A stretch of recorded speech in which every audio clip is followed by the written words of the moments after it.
Hi students, this is Learn the Skill. আজি আকৌ এটা ভিডিঅ' লৈ আহিছোঁ যে তোমালোকৰ যিহেতু এতিয়া BSc নাৰ্ছিঙৰ এখন নটিচ ওলাইছে, আজি ওলাইছে। সেই নটিচখনত তোমালোকৰ কি কি আছে বলা অকণ আমি ডিছকাছ কৰোঁ। তো নটিচখনৰ গোটেই নটিচখন ইমান ইম্পৰ্টেণ্ট নহয়। ফাৰ্ষ্ট পেৰাগ্ৰাফটো আমাৰ কাৰণে ইম্পৰ্টেণ্ট। তাত লিখা আছে the entrance exam for the selection of candidates for admission into BSc Nursing course in both government and private institute of Assam for session 2025 is scheduled to be held on 22 June তাৰিখে held হ'ব আৰু online application for be available on university website 23 এপ্ৰিলৰ পৰা 22 মেলৈকৈ উপলব্ধ থাকিব। সম্পূৰ্ণ এমাহ দিছে আৰু নেক্সট এমাহৰ পিছত তোমালোকৰ পৰীক্ষা, মানে মাজত তোমালোকৰ 2 মাহ সময় আছে।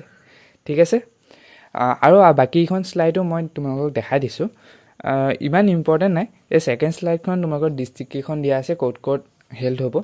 আৰু যদি তোমালোকে এইকেইখন ডিষ্ট্ৰিক্টত নাথাকে, আদাৰত থাকা, তেনেহ'লে তোমালোকক ওচৰৰ ডিষ্ট্ৰিক্ট এখনত তোমালোকে দিবা, তেতিয়া তোমালোকক সেইখন ডিষ্ট্ৰিক্টত পৰি যাব, ওচৰখনত পৰি যাব।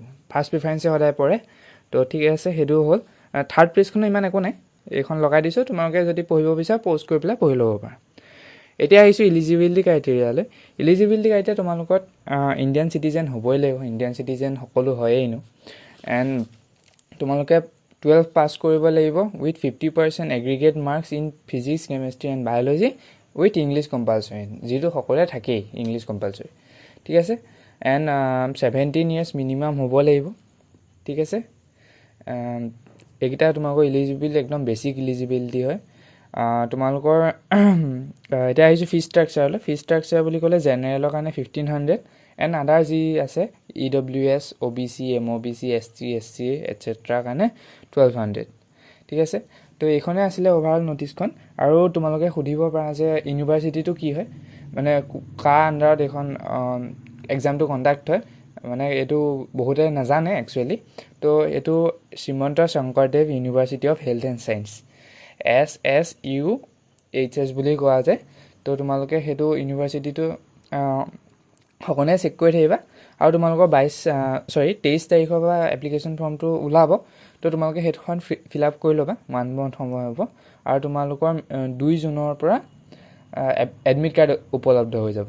ঠিক আছে, তো তোমালোকে একো নাই, ভালকৈ ফিল আউট কৰা, পিছত আমি ডিছকাছ কৰিম চিলেবাছ এণ্ড অল।